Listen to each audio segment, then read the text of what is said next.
अस्सलामुअलैकुम स्टूडेंट्स। हिन वक्त जी टॉपिक आहे इलेक्ट्रोलाइसिस। इलेक्ट्रोलाइसिस खां अॻु में असां इलेक्ट्रोलाइटिक सेल भी पढ़ंदासीं, इलेक्ट्रोलाइटिक सॉल्यूशन या इलेक्ट्रोलाइट के बारे में पढ़ंदासीं। या सब खां पहिरियों इलेक्ट्रोलाइसिस की डेफिनेशन ते अचूं। छा थो लिखे, it is the chemical change, हिकिड़ो केमिकल चेंज आहे in which redox reaction takes place in an electrolyte when current flows through it। जॾहिं इलेक्ट्रोलाइट मां करंट फ्लो थिए थो त इलेक्ट्रोलाइट में रेडॉक्स रिएक्शन यानी ऑक्सीडेशन ऐं रिडक्शन थिए थो। त अहिड़ी केमिकल चेंज जंहिंमें करंट जे फ्लो थियण सां इलेक्ट्रोलाइट में रेडॉक्स जो अमल थिए रिएक्शन जो, त इन प्रोसेस खे असां इलेक्ट्रोलाइसिस सॾींदासीं।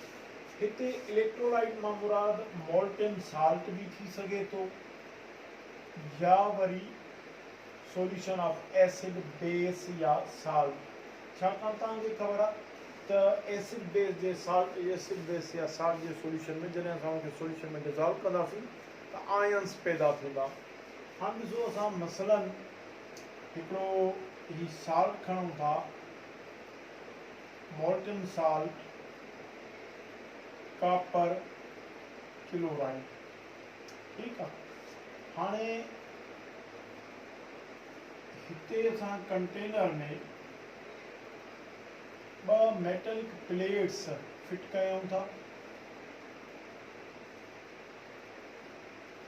यादि करे छॾियो, हिननि मेटलिक प्लेट्स खे सॾिबो आहे इलेक्ट्रोड्स। ॿिन्ही मेटलिक प्लेट्स खे असां बैटरी जे टर्मिनल सां मिलायूं था।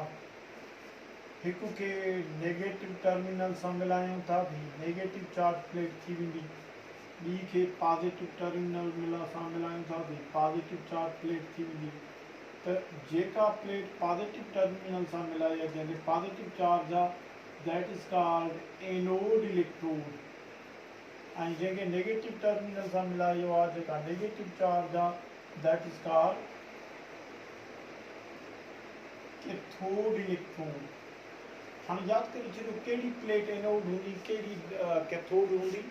This depends upon the definition. जेकॾहिं तव्हां हिन प्लेट खे नेगेटिव टर्मिनल सां मिलायो था त हीअ कैथोड हूंदी, हीअ एनोड थींदी। जंहिं प्लेट खे जहिड़े टर्मिनल सां मिलाईंदो उहा प्लेट कैथोड या एनोड उन डेफिनेशन सां जे हिसाब सां थींदी। हाणे जीअं असां करंट ॾींदासीं, यादि रखणु खपे त हीउ जेको इलेक्ट्रोलाइसिस जो अमल आहे, हीउ जंहिं डिवाइस में थिए थो उनखे असां सॾियूं था इलेक्ट्रोलाइटिक सेल। इलेक्ट्रोलाइटिक सेल में ही जेका पॉजिटिव चार्ज प्लेट आहे या एनोड आहे, नेगेटिव चार्ज प्लेट कैथोड आहे। ओके, हाणे जीअं करंट असां ॾियूं था त यादि करे छॾियो चार्ज जी हिकिड़ी लॉजिक आहे। नेगेटिव चार्ज जो मक़सदु आहे इट इज़ इलेक्ट्रॉन रिच, ऐं पॉजिटिव चार्ज जो मक़सदु आहे इट इज़ इलेक्ट्रॉन डिफिशिएंट। त इन माना त हीअ पॉजिटिव आयन इलेक्ट्रॉन डिफिशिएंट आहे, हीअ पॉजिटिव प्लेट भी इलेक्ट्रॉन डिफिशिएंट आहे। हीअ negative charge plate electron rich आहे, हीअ नेगेटिव आयन भी इलेक्ट्रॉन रिच आहे। हाणे इंडिविजुअल आयन जी, सेपरेट आयन जी फ्री एग्जिस्टेंस न आहे, छाकाणि त वधि में वधि अनस्टेबल आयन तॾहिं थिए थो जॾहिं उहो ऑपोज़िट आयन खां छिजी सेपरेट थिए थो। त हीअ आयन भी अनस्टेबल आहे ऐं अहिड़े नमूने सां ही आयन भी अनस्टेबल आहे। हाणे ही अनस्टेबल छो आहे? ही इलेक्ट्रॉन जे घटिजण जे करे अनस्टेबल आहे। ही अनस्टेबल आयन छो आहे? इलेक्ट्रॉन जे वधी वञण जे करे। लिहाज़ा ही ऑपोज़िट चार्ज प्लेट ॾे मूव थींदो। स्टेबल थियण लाइ तव्हां नेगेटिव चार्ज वठंदो या इलेक्ट्रॉन गेन कंदो, ऐं हिते गेन ऑफ इलेक्ट्रॉन जे करे रिडक्शन थींदी ऐं ही डिस्चार्ज थींदो as a neutral element. Chloride ions वरी इलेक्ट्रॉन रिच आयन आहिनि, ही भी अनस्टेबल आहे। ही positive charge plate opposite charge plate positive plate आयन जे ओॾे मूव कंदो ऐं उते लॉस ऑफ इलेक्ट्रॉन करे ऐं जेको आहे सो ही भी फ्री एलिमेंट में कन्वर्ट थींदो। ही ऑक्सीडेशन आहे। ओके, त इलेक्ट्रिक करंट जे फ्लो थियण जे करे जेका कैथोड ते रिडक्शन थी थिए, एनोड ते ऑक्सीडेशन थी थिए। तव्हांखे ख़बर आहे त रिडक्शन या ऑक्सीडेशन जो थियणु रेडॉक्स रिएक्शन आहे। त इहो इलेक्ट्रोलाइसिस आहे। हाणे यादि करे छॾियो कैथोड जी डेफिनेशन ॿिनि तरीक़नि सां कंदासीं. It is the negative charge plate where the reduction takes place. Cathode ते रिडक्शन थींदी. Anode is the positive charge plate where the oxidation takes place. त इलेक्ट्रोलाइटिक सॉल्यूशन मंझां या इलेक्ट्रोलाइट मंझां जॾहिं बि असां करंट फ्लो कयूं त करंट जे फ्लो थियण सां कैथोड या एनोड ते जेको रिडक्शन या ऑक्सीडेशन थिए थी यानी कि जेको रिडॉक्स रिएक्शन थिए थो इन केमिकल चेंज जो नालो इलेक्ट्रोलाइसिस आहे. अच्छा हाणे ओवरऑल रिज़ल्ट छा थो निकिरे इलेक्ट्रोलाइसिस जो. ॾिसो रिज़ल्ट इहो निकिरे थो त मुंहिंजो ओवरऑल रिज़ल्ट ॾिसूं. रिज़ल्ट इहो निकिरो त कापर क्लोराइड हिकिड़ो साल्ट हुयो ऐं तव्हांखे ख़बर आहे त साल्ट जेको आहे सो कंपाउंड आहे. हाणे इलेक्ट्रोलाइसिस जॾहिं हिन मां कयूं था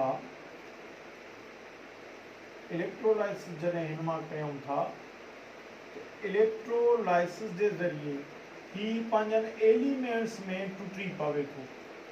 ही छा आहिनि एलिमेंट्स. हाणे तव्हांखे ख़बर आहे त एलिमेंट्स केमिकली रिएक्ट करे कंपाउंड ठाहींदा आहिनि. हिते कंपाउंड इलेक्ट्रोलाइसिस जे करे एलिमेंट में टुटो आहे.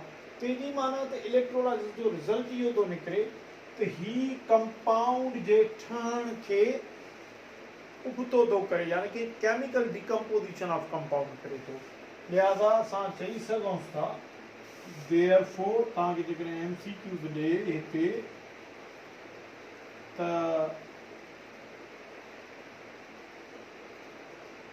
which is chemical decomposition of a compound. Compound की केमिकल डिकम्पोजिशन केर आहे. ऑप्शन ए में साल्वेशन. छा साल्वेशन केमिकल डिकम्पोजिशन आहे. बी में हाइड्रेशन. छा हाइड्रेशन केमिकल डिकम्पोजिशन आहे. सी में ॾियूंसि इलेक्ट्रोलाइसिस.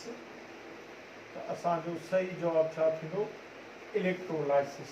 इहो केमिकल डिकम्पोजिशन ऑफ कंपाउंड आहे. यादि करे छॾियो जॾहिं सभई आयन्स हिते पहिरीं ॻाल्हि यादि करे छॾियो त हितां जेका कंडक्टेंस थिए थी उहा थिए थी due to migration of ions towards opposite electrodes.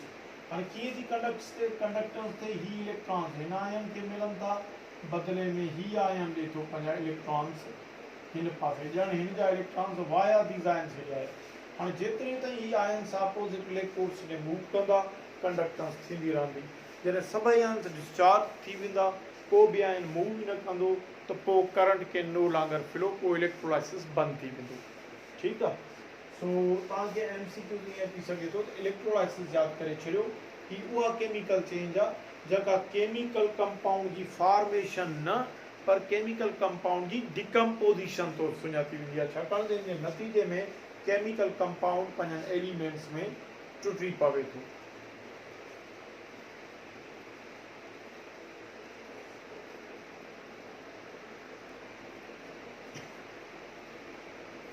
अच्छा स्टूडेंट्स हींअर असां पढ़ंदासीं उहे फैक्टर्स कहिड़ा आहिनि जंहिंजे मदद सां इलेक्ट्रोलाइटिक सॉल्यूशन मां कंडक्टेंस तब्दील थींदी. कंडक्टेंस ऑफ करंट या उन ते इफेक्ट पवंदो.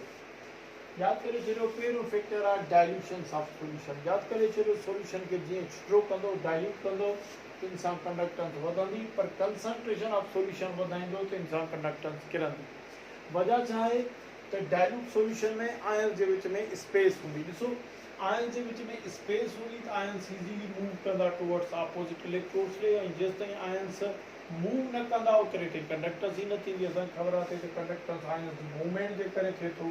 सो जेतिरो आयन जे विच में स्पेस हूंदो तो हिक ॿिए सां रिकम्बाइन थियण जे करे ऑपोजिट इलेक्ट्रोड्स ॾे मूव कंदा ऐं नतीजे में कंडक्टेंस वधंदी. पर कंसंट्रेटेड में आयन जे विच में डिस्टेंस घटिजे थो जंहिंजे करे ऑपोजिट इलेक्ट्रोड्स ॾे वञण जे बजाय हिक ॿिए सां कंबाइन थियनि था जंहिंजे करे कंडक्टेंस किरंदी. उन खां पोइ ॿियो फैक्टर आहे एब्सोल्यूट वेलोसिटीज़ ऑफ आयन्स. यादि करे छॾियो आयन्स जी ऑपोजिट इलेक्ट्रोड्स ॾे वेलोसिटी वधाइण सां कंडक्टेंस वधंदी हर वो फैक्टर जो आयन्स की मूवमेंट के अपोजिट इलेक्ट्रोड्स ॾे वधाए वो कंडक्टेंस वधाइण जो सबब थींदो। टियों आहे डिग्री ऑफ आयोनाइजेशन। याद करे छॾियो डिग्री ऑफ आयोनाइजेशन जी बुनियाद ते इलेक्ट्रोलाइट ॿिनि क़िस्म जा थियनि था, हिकिड़ा स्ट्रॉन्ग इलेक्ट्रोलाइट ॿिया वीक। तव्हांखे मां प्रीवियस लेक्चर्स में ॿुधायो आहे त स्ट्रॉन्ग इलेक्ट्रोलाइट उहे हूंदा जेके कंप्लीटली आयोनाइज थियनि, वीक इलेक्ट्रोलाइट जेके स्लाइटली आयोनाइज थियनि। तो स्ट्रॉन्ग इलेक्ट्रोलाइट की डिग्री ऑफ आयोनाइजेशन हाई होंगी। हाँ जी डिग्री ऑफ आयोनाइजेशन वधंदी तीअं तीअं कंडक्टेंस वधंदी, छाकाणि त आयन्स पैदा थींदा। पर वीक इलेक्ट्रोलाइट जी एसिटिक एसिड आहे। हाँ एसिटिक एसिड जे 2 मोलर सोल्यूशन में only 996 molecules remains unionized, only 4 molecules get the ionization. तो आयन्स तमाम थोड़ा थींदा, उनकी कंडक्टेंस तमाम थोड़ी थींदी। वीक इलेक्ट्रोलाइट में कंडक्टेंस किरंदी, स्ट्रॉन्ग इलेक्ट्रोलाइट में कंडक्टेंस वधंदी। उन पोइ आहे टेम्परेचर। टेम्परेचर वधाइण सां जेका आहे हाइड्रेशन किरंदी आयन्स जी अपोजिट इलेक्ट्रोड्स ॾे मूवमेंट वधंदी, जंहिंजे करे डेफिनेटली कंडक्टेंस वधंदो। हाणे इहो ॾिठो आहे 1 डिग्री सेंटीग्रेड टेम्परेचर वधाइण सां कंडक्टेंस 2 to 2.5% वधे थी। उन खां पोइ आहे आख़िरी आहे प्रेशर। प्रेशर जो एॾो को नोटिसेबल इफेक्ट कंडक्टेंस ते नथो पवे, तंहिं हूंदे बि प्रेशर अप्लाई कयूं था त आयन्स हिक ॿिए जे वेझो थियनि था, वॉल्यूम घटिजे थो, ऐं आयन्स जे वेझे थियण जे बजाए उहे हिक ॿिए खे अट्रैक्ट कंदा, रिकम्बाइन थींदा, बजाए जो अपोजिट इलेक्ट्रोड्स ॾे मूव कनि। उनजे करे डेफिनेटली प्रेशर वधाइण सां कंडक्टेंस किरंदी, पर एतिरो त घटि किरे थी जो उहा इग्नोरेबल आहे, का ख़ातिर का नोटिसेबल इफेक्ट प्रेशर वधाइण जो न आहे। हाणे प्रेशर वधाइण सां slight degrees conductance of current थिए थो। इहो यादि करे छॾियो त एसिटिक एसिड आहे, अॻे ई वीक इलेक्ट्रोलाइट आहे, उन ते 2000 ATM प्रेशर अप्लाई कंदासीं तॾहिं उनजी ओरिजिनल वैल्यू जो 0.6% कंडक्टेंस जो रेट किरंदो। त एतिरो घटि इफेक्ट पवे थो प्रेशर जो। बहरहाल ही तव्हांखे MCQs में शयूं अची सघनि थियूं। तव्हांखे पुछी सघे थो त which solution conductance of current takes place rapidly from concentrated solution of copper chloride या dilute solution of copper chloride, definitely dilute solution। तो इन्हनि फैक्टर्स मां तव्हांखे MCQs अची सघनि था। ई फैक्टर्स तव्हां यादि करे छॾियो। ओके,